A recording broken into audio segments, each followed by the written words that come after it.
Hello students, कैसे हैं आप सब? आप सबको होली की बहुत बहुत शुभकामनाएं। Happy Holi to all of you, है ना। आज होली के दिन मैं इस वीडियो को रिकॉर्ड कर रहा हूं और मैं आप सबसे रिक्वेस्ट करना चाहता हूं कि आप सब अपने अपने घर पे होली काफ़ी अच्छे से मनाएं, अपने परिवार के साथ होली मनाएं और आपके लाइफ में बहुत सारी खुशियां आएँ। ठीक है, अब हम लोग अपने टॉपिक को शुरू करते हैं। आज हम लोग बिहार बोर्ड क्लास 10th का जो 3rd चैप्टर है गिल्लू, जो कि लिखा गया है महादेवी वर्मा के द्वारा, इसको पढ़ेंगे लोग और इसको समझेंगे लोग। इससे पहले मैंने द पेज फॉर लिविंग का और मी एंड इकोलॉजी बिट, इन दोनों चैप्टर के एक्सप्लेनेशन को कंप्लीट करा दिया है। तो अगर आपने उन दोनों वीडियोस को नहीं देखा होगा तो जाकर उन्हें देख लीजिए। काफ़ी ज़बरदस्त तरीके से पढ़ाएं, एकदम भौकाल मचा दिए हैं, ठीक है ना।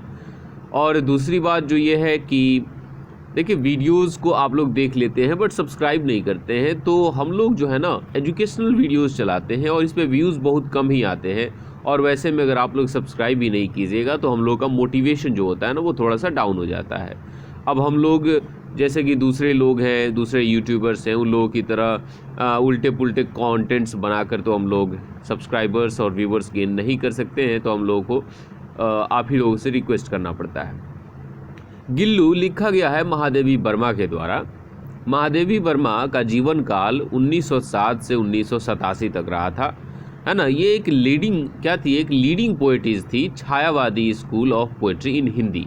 तो हिंदी में जो छायावादी कविता जो चलता था उसकी ये एकदम लीडिंग कवित्री थी। She was also a well known story writer and editor of the famous Hindi weekly चांद।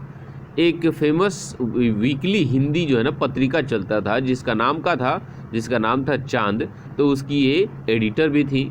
सम of our important works include Deep Shikha, Yama, Nihar, श्रृंखला की कड़ियाँ, मेरा परिवार। मतलब उनका जो कुछ काम है उनमें ये सारी चीज़ें शामिल हैं। She was the recipient of Mangal Prasad prize. उन्हें मंगल प्रसाद प्राइज़ भी मिला है, भारत भारती अवार्ड भी मिला है और इन्हें जनपीठ अवार्ड भी मिला है। और सबसे बड़ी बात, इन्हें पद्म भूषण के द्वारा भी भारत सरकार के द्वारा सम्मानित किया गया है। She was elected fellow of the साहित्य एकेडमी, और साहित्य एकेडमी में भी ये फेलो के रूप में ये सिलेक्ट की गई थी, इन्हें चुना गया था। तो ये हो गया महादेवी वर्मा के द्वारा, ये महादेवी वर्मा के बारे में थोड़ा सा इन्फॉर्मेशन। अब हम लोग अपने चैप्टर को शुरू करते हैं। Gillu. Unexpectedly, one morning, when I entered the veranda from the room, I saw two crows playfully poking their beaks at the flower pots as if engaged in the game of hide and seek. Unexpectedly कहने का मतलब अचानक से, अप्रत्याशित रूप से, अचानक से जब एक दिन मैं, है ना, अपने रूम से बरामदा में आई तब मैंने क्या देखा, ये दो ससुरे कौवे जो है ना क्या कर रहे थे, बड़े ही मज़े में, बड़े ही प्लेफुली अंदाज में फ्लावर पॉट्स जो गमला होता है ना उसमें अपने चोंच को डाल रहे थे, है ना। क्या कर रहे थे? अपनी चोंच डाल रहे थे। और ऐसा लग रहा था कि जैसे वे लोग लुक्का छिपी के खेल खेलने में इंगेज हैं, बिजी हैं। तो ये लग रहा था किनको? महादेवी वर्मा को, जैसे वो अपने रूम से बरामदा में निकल के आ रही है। Suddenly my assiduous critic of this mythical tale of the crow was intercepted by my gaze that fell on this tiny being. लेकिन कहती हैं कि जैसे ही मेरी नज़र इस छोटे से जीव पे पड़ी, टाइनी मीन्स होता है छोटा, बीइंग कहने का मतलब यहाँ पे जीव, जैसे ही मेरी नज़र इस छोटे से जीव पे पड़ी, अचानक कौवे की इस पौराणिक कहानी जो कि मेरे गंभीर आलोचनात्मक नज़रों ने बना लिया था कि ये जो कौवे हैं लुका छिपी का खेल खेल रहे हैं, ये टूट गई। अब जो पहले इन्होंने देखा था कि ये जो कौवे हैं वो लुका छिपी का खेल खेल रहे हैं, ऐसे ही अपनी चोंच को फ्लावर पॉट्स में, गमले में मार रहे हैं, ये जो कहानी उन्होंने अपने मन में बनाया था वो कहानी टूट गई जैसे ही उन्होंने एक छोटे से जीव को देखा। वो जीव क्या था? Lying hidden in the gap of the junction of the pot with the wall. अब यहाँ पे एक दीवार के बगल में जो गमले को रखा गया था तो उसके बीच में जो जगह था, जो गैप बना हुआ था, उसी में वो छोटा सा जीव पड़ा हुआ था और वो कौवे क्या कर रहे थे? उसको खोद रहे थे, उसको पोक कर रहे थे। मूविंग क्लोजर, अब जब ये महादेवी वर्मा और पास में जाती है तो क्या देखती है? I saw that it was a tiny baby squirrel. मैंने देखा अरे ये तो एकदम छोटा सा जो है ना गिलहरी का बच्चा था। हमारे यहाँ इसको पता है लड़का क्या कहता है सर? लड़का कहता है रुखी है ना बिहार में। I saw that it was a tiny baby squirrel that must have accidentally fallen down from a nest and was now being considered by the crows to be an easy prey। अब यहाँ पे जैसे आगे जाती हैं देखती हैं कि छोटा सा ये स्क्वायरल का बच्चा है और ये सोचती हैं ये ज़रूर एक्सीडेंटली मतलब किसी दुर्घटना में या ज़ोर ज़ोर से हवा बहने की वजह से अपने घोंसले से नीचे गिर गया हो गया। अब ये जो दोनों कौवे हैं ना इनको ये बड़ा ही आसान शिकार लग रहा है ना। कौन सा?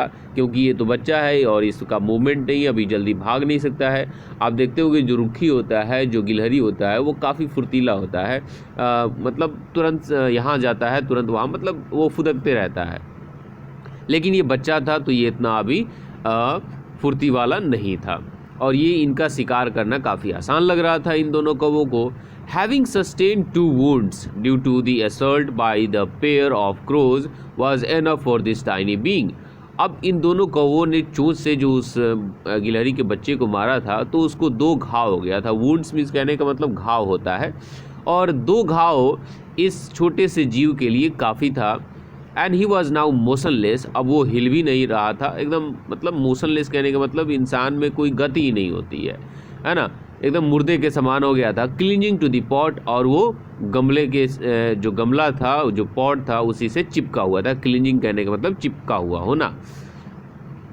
Everyone remarked that as he would not survived after having been so assaulted by the crows. अब यहाँ पे महादेवी वर्मा कहती हैं कि इनके फैमिली मतलब मेरी फैमिली के सभी लोगों ने कहा कि जब इस गिलहरी के बच्चे को 2 कौवों ने क्या कर दिया है, असॉल्ट कर दिया, इसको पीड़ित कर दिया है, तो ये अब मतलब सरवाइव नहीं करेगा, ये जिंदा नहीं बच पाएगा। ही बी लेफ्ट अलोन, इसीलिए बेहतर होगा कि आप इसे छोड़ दीजिए अकेला, है ना, ये मर जाएगा, ये जिंदा नहीं रहने वाला है। But my mind refuse to exceed to their views. Exceed means करने का मतलब होता है मान लेना, है ना। लेकिन यहाँ पे इनका जो दिमाग था, इनका जो मन था, इस बात को मानने के लिए तैयार नहीं हुआ, है ना। And therefore I gently lifted him up, और इसीलिए ये बड़े ही प्यार से उस गिलहरी के बच्चे को क्या करती हैं, उठा लेती हैं। And brought him to my room, और उसे अपने रूम में लेकर आई। महादेवी वर्मा कहती हैं कि मैंने उसे उठाया और अपने रूम में लेकर आया। And after wiping the blood from his wounds, अब क्योंकि उसके शरीर पे घाव हो गया था तो वहाँ से ब्लड निकल रहा था, खून बह रहा था, तो उन्होंने क्या किया, उसके खून को साफ़ किया विद कॉटन वूल, है ना, मतलब जो कॉटन होता है, जो रुई होता है, उसकी बत्ती बना के उन्होंने क्या कर दिया, उसे साफ़ कर दिया। अप्लाइड पेनिसिलिन ऑर्नामेंट, और पेनिसिलिन ऑर्नामेंट कहने का मतलब जो मरहम होता है उसको उन्होंने लगा दिया उसके घाव पे। I try to feed him by somehow putting a thin cotton wool wick. अब यहाँ पे वही कॉटन वूल विक कहने का मतलब जो रुई की जो छोटी सी हम लोग बत्ती बनाते हैं, देखते होगे बच्चा जब दूध नहीं पीता है तो क्या लोग करता है, रुई का एक बत्ती बनाता है, उसको दूध में डुबोता है और उसके मुंह में ले जाकर उसको दबा देता है ताकि एक एक बूंद बच्चे के मुंह में चला जाए। वैसे ही ये क्या करती हैं, किसी न किसी तरह एक रुई की बत्ती से उसको कुछ खिलाने पिलाने की कोशिश करती हैं। Dipping in milk to his mouth, वही बात है, दूध की ये आपके ऊन की बत्ती को, कॉटन की बत्ती को, रुई की बत्ती को ये दूध में डालती हैं और उसके मुंह में डालती हैं। But he was unable to open his mouth and the drops of milk only slide down from both sides. लेकिन वो जो गिलहरी था, गिलहरी का बच्चा था, वो अपना मुंह भी नहीं खोल पा रहा था और इसलिए जो दूध था वो मुंह, उसके मुंह के दोनों तरफ से, है ना, फिसल के नीचे गिर जा रहा था, उसके मुंह में नहीं जा रहा था। Only after several hours of tending could I manage to pour 1 drop of water in his mouth। अब कई घंटों तक ये कोशिश करती रहती है उसको खिलाने पिलाने का, लेकिन कई घंटों के बाद उन्हें सफलता मिलती है कि वो पानी के कुछ बूंद को उसके मुंह में डाल पाती है। But on the 3rd day he became so much better and assured that he would use his 2 tiny claws to hold my finger and gaze all around with his blue glass beads like eyes। लेकिन तीसरे दिन वो इतना फुर्तीला हो गया कि वो अपने पंजों से इनकी उंगलियों को पकड़ लेता था, गेज ऑल अराउंड, चारों तरफ घूरता था, चारों तरफ देखता था, और उसकी आंखों को बताया गया है कि उसका आंखों का जो कलर था वो ब्लू था, एकदम ग्लास की तरह चमकने वाला था, है ना। एंड मतलब यहाँ पे ग्लास बीड्स लाइक आइज, मतलब जो शीशे का जो आँख होता है, एकदम मोती की तरह दिखने वाला जो आँख होता है, उसको ग्लास बीड्स आइज बोला गया है। एंड इन 3-4 months, और लगभग 3 से 4 महीनों में, he astonished everyone with his smooth fur, bushy tail and naughty refulgent eyes। अब यहाँ पे 3 से 4 महीने तक वो उस गिलहरी को महादेवी वर्मा अपने पास रखती हैं और बताती हैं कि 3 से 4 महीनों के बाद उसने मेरे परिवार के सभी लोगों को हैरान कर दिया, क्योंकि उसके जो फर, उसका जो रोआ निकल रहा था काफ़ी स्मूथ था, उसका एकदम झाड़ीदार टेल निकल रहा था। आपने देखा होगा गिलहरी का जो पूंछ होता है ना, वो काफ़ी उसमें बहुत सारे रुआं होते हैं, झाड़ी की तरह दिखता है। एंड नॉटी रिफल्जेंट आइज़, और उसकी जो आंखें थी वो काफ़ी नॉटी थी, काफ़ी शरारती थी, काफ़ी बदमाशी भरा था। Transformation from common to proper noun followed and we started calling him Gillu. अब क्योंकि वो पहले गिलहरी था तो वो कॉमन नाउन था, लेकिन उसका जैसे ही हमने कोई नाम रख दिया तो वो कॉमन नाउन से प्रॉपर नाउन में बदल गया और हमने उसको क्या बुलाना शुरू कर दिया, गिल्लू। तो इस तरह से उस गिलहरी का नाम गिल्लू रखा गया। I hung a lightweight flower basket lined with cotton wool on the window with the help of a wire। अब यहाँ पे गिल्लू के रहने के लिए क्या करती हैं, एक लाइट वेट मतलब हल्के वजन वाला एक फ्लावर बास्केट, फूल की जो डलिया होती है, उसको एक तार से वो लटका देती है, उसके चारों तरफ कॉटन वूल लगा देती है ना, ताकि वो उसमें आसानी से रह पाएगा। For 2 years this was Gillu's abode. 2 सालों तक ये जो गिल्लू का क्या था, एबोर्ड था, गिल्लू का घर था।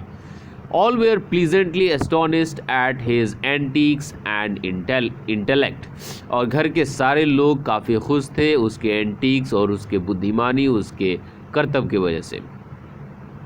When I would sit down to write, जब भी, यहाँ पे महादेवी वर्मा कहती हैं कि जब भी मैं कभी लिखने बैठती थी, he would be seized by such an acute desire to attract my attention that he devised a novel way of doing it। मतलब जब भी कभी मैं लिखने बैठती थी तो मेरा अट्रैक्शन, मतलब मेरा अटेंशन पाने के लिए वो एक ज़बरदस्त, एक नोवेल तरीका उसने अपना लिया था।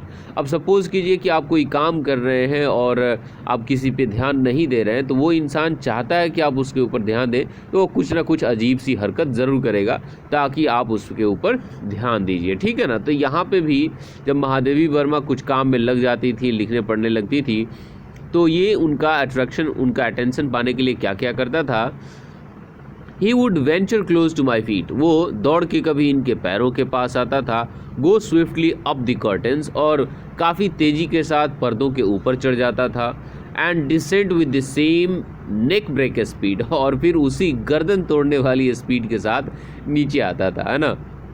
This sequence would continue till the time I got up to catch him, और ये जो है ना, इस तरह का जो सीक्वेंस था, ये काम तब तक वो करता रहता था जब तक मैं उसको उठकर पकड़ नहीं लेती।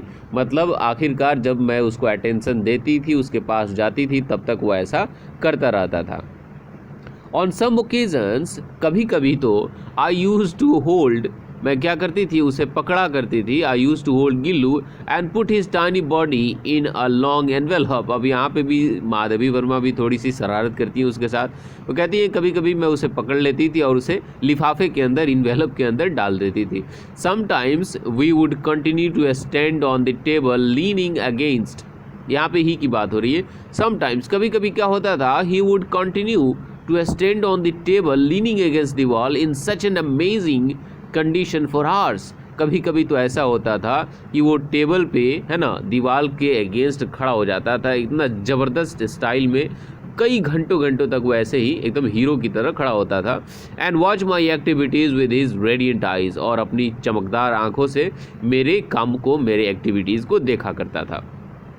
तो यहाँ तक ये पार्ट 1 था और यहाँ से हम लोग पार्ट 2 में कंटिन्यू करेंगे कि व्हेन हंग्री जब उसको भूख लगता था तो वो कैसे कैसे करता था, वो चिक चिक की आवाज़ करता था। इसको हम लोग पार्ट 2 में देखेंगे।